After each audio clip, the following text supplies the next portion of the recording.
৭১, ২৪ বিষয় না, বিষয় হলো প্রতিটা মুক্তি আনন্দের।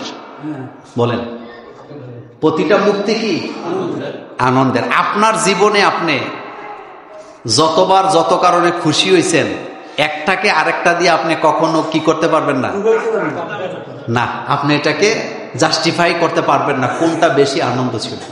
যেমন আমাদের জীবনে আমরা যখন প্রথম বাপ হই, আমাদের আনন্দটা কেমন ছিল বলেন তো? অনেক বেশি ছিল না? আমরা কিন্তু ঠেলার ছোটে বডি যে আমার জীবনের সবচেয়ে বড় আনন্দ আমি যেদিন বাপ হয়েছে। আবার আমরা যখন এসএসসি পরীক্ষা দিয়ে রেজাল্ট পাইছিলাম, তখন আনন্দটা কেমন ছিল? এই আনন্দ, হাসি, কান্না এটা আসে কার পক্ষ থেকে? আল্লাহ পাকের পক্ষ থেকে। আপনাকে একটা কথা বলি, ৭১ সালে দেশ স্বাধীন হয়েছে মূলত, খুব মনোযোগ দিবেন, উল্টো বুঝছেন না, কথাটা শুনেন, এটা বলে শেষ করবো আজকে। ৭১ সালে দেশটা স্বাধীন হয়েছে কেন? পরাধীনতা থেকে মুক্তি পাওয়ার জন্য, যাতে করে আমরা আমাদের মতো করে জিনিসপত্র কম দামে কি করতে পারি, ব্যবহার করতে পারি। মনোযোগ আছে আপনাদের? আচ্ছা, ৭১ সালে কাগজের দাম মনে করেন ৪ পয়সা ছিল, কথার কথা। তো ৪ পয়সা, এখন আমরা আন্দোলন করে দেশ স্বাধীন করছি কেন? যে পাকিস্তান হওয়ার কারণে তারা আমাদের উপরে ৪ পয়সা রাখছে, অথচ কাগজ তৈরি হয় আমাদের দেশে। যদি আমরা স্বাধীন হই তাইলে এটা 2 টাকায় খাওয়া যাবে বা পাওয়া যাবে। কয় টাকা? আরে 2 পয়সা। কয় পয়সা? কিন্তু আপনারা যারা মুরব্বী আছেন বলেন তো, স্বাধীনতার সাথে সাথে কাগজের দাম বাড়ছে না কমছে?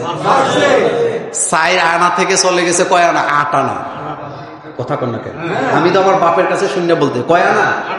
আপনারা যারা আছেন মুরব্বীরা বলেন, বাড়ছে না কমছে? বাড়ছে। কিন্তু মুক্তি আমরা পাইছি, মুক্তি আমরা পাইছি। 24-এ একটা আন্দোলন করছেন। কোন আন্দোলন? যাদের কারণে ভোট দিতে পারেন নাই, যাদের কারণে আলেম ওলামারা জেল খাটছে, হক কথা বলতে পারেনি, অসংখ্য মাহফিল থেকে নামিয়া চলে আইছি, মাহফিলে কথা বলতে দেয় নাই। কিন্তু আপনারা কি মনে করছেন যে তারা যখন চলে গেছে এখন খুব শান্তিতে থাকবেন, ভবিষ্যতে আর কোনো কিছুই হবে না, এরকম মুছে তেল দিতেছেন নাকি?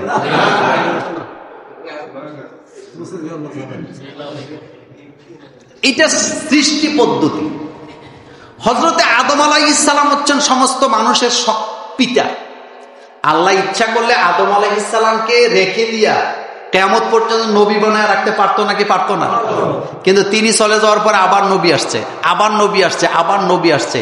কোন নবী আয়েশা পৃথিবীতে শান্তি প্রতিষ্ঠা করে দিয়ে গেছে, এরপরে পৃথিবীতে আর অশান্তি হবে না? ব্যাপারটা কি এমন? রাসূল সাল্লাল্লাহু আলাইহি ওয়াসাল্লাম বলছেন বুখারীতে, খায়রুল কুরুনি কারনি, আমার যুগ সর্বশ্রেষ্ঠ যুগ। তো রাসূলের বিদায়ের পরে, সাহাবায়ে কেরামের বিদায়ের পরে পৃথিবীতে গন্ডগোল লাগছে নাকি লাগে নাই?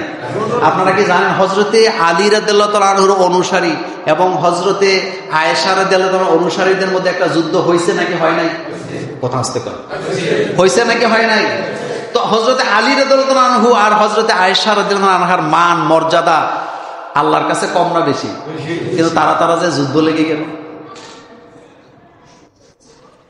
24, ৭১ বিষয় নয়, বিষয় হলো সোনার মানুষ যদি তৈরি করতে না পারেন, শান্তি পাবেন না।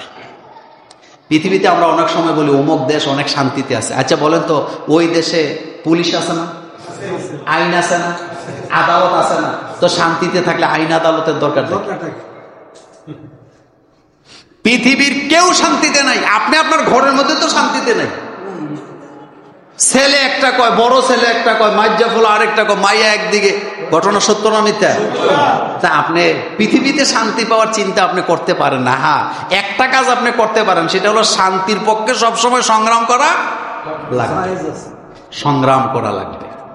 এই কথাটা আমি এভাবে বলবো, কোন আন্দোলন ৭১ একটা দেশ স্বাধীন হয়েছে, আপনি এটাকে কিভাবে ছোট করবেন? একটা মানচিত্র পাইছেন, একটা পতাকা পাইছেন, একটা স্বাধীন রাষ্ট্র পাইছেন, একটা পাসপোর্ট পাইছেন, স্বাধীন পাসপোর্ট।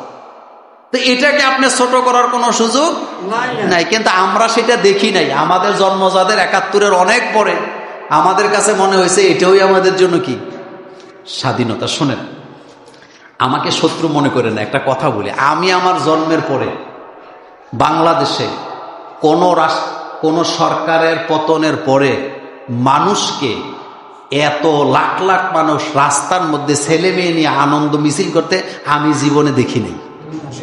আপনারা দেখছেন? আমি দেখি নাই। আমি নিজে বাইরেই নেই, কিন্তু আমি বারান্দায় দাঁড়ায় দাঁড়ায় ভিডিও করছি। লক্ষ লক্ষ মানুষ রাস্তায় নামছে। কেন নামছে? মনে হয়েছে যেন মুক্তি পেয়েছে। এটা কেন তৈরি হয়েছে? একদিনে তৈরি হয়েছে এটা?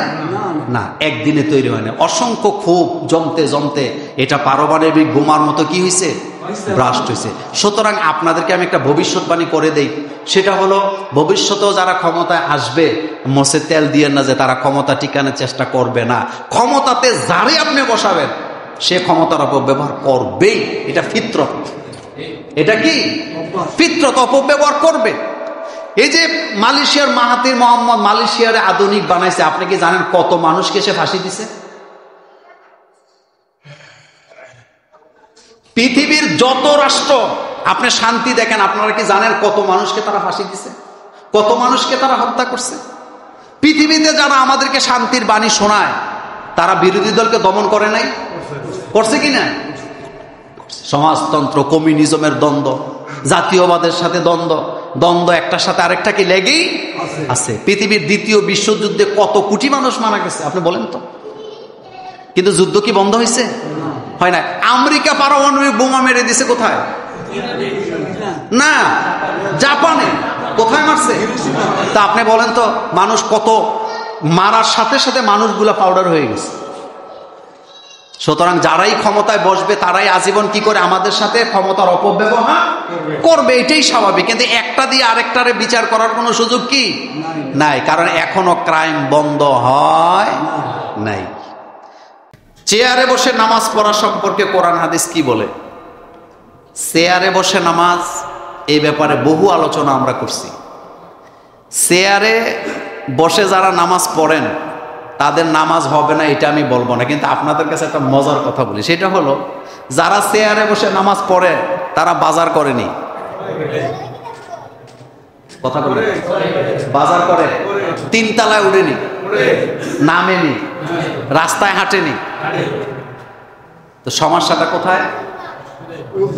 আচ্ছা, আমাদের দেশে একটা কথা আছে, ওজোরের কোনো মাসালা না। এটা ঠিক না, ওজোরের জন্যই মাসালা। ওজোর যেখানে মাসালা, কেউ যদি তার পা বাঁকা করতে না পারে, মনোযোগ আছে, কেউ যদি তার পা বাঁকা করতে না পারে অথবা নিচে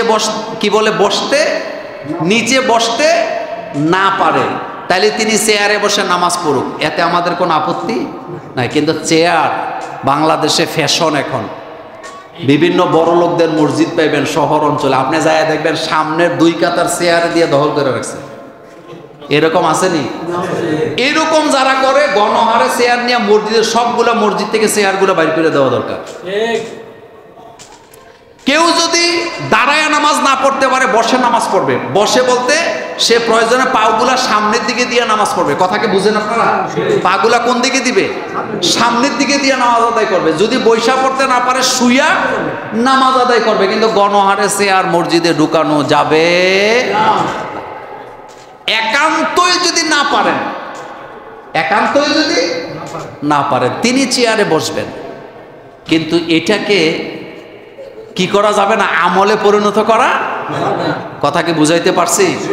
চেয়ারে বসে নামাজ পড়ার কোনো বিধানই নেই, হুকুমও নাই। আপনি হয় বসে পড়বেন, নাহলে শুয়ে শুয়ে পড়বেন। এই হুকুম কার? আল্লাহ রাসূলের। এই হুকুম কার? আল্লাহ রাসূলের। কিন্তু আমাদের দেশে উনি রিটায়ার্ড করছে, কয়েক কোটি টাকার মালিক, 6 তলা বাড়ি করছে, মসজিদেও 2-3 লাখ টাকা দিছে। এখন উনি রিটায়ার্ড পারসন অফিসার, উনি তো নিচে দাঁড়ায় নামাজ পড়া মানায় না, এখন উনি চেয়ারে বসে বসে নামাজ আদায় করে। এরকম আসেনি? একজন নেতা মানে দেশের খাদেম। কথা কি ঠিক? তা আপনাদের বুড়িসাং বাউনপাড়া মিলে একজন এমপি, কয়জন? হেতে যদি নামাজি চেয়ারে বইয়া পড়ে তো হেতে এত বড় এলাকা সেবা করবো কেমন আপনি বলেন তো? সাইয়্যিদুল কওমি খাদেমুহু, এলাকার নেতা হলো এলাকার খাদেম। বলেন এলাকার নেতা এলাকার কি? উনি চেয়ারে বইয়া নামাজ পড়ে। ঈদের নামাজে যে চেয়ারের মধ্যে বয়ে থাকে, মনে হয় যেন মূর্তি বসে আছে। এভাবে গণহারে চেয়ারে নামাজ পড়া কি নাই? জায়েজ নাই। কিন্তু একান্তই যদি না পারে সেটা কি ভিন্ন কথা, কিন্তু নামাজ কি বাদ দেওয়া যাবে? নামাজ বাদ দেওয়া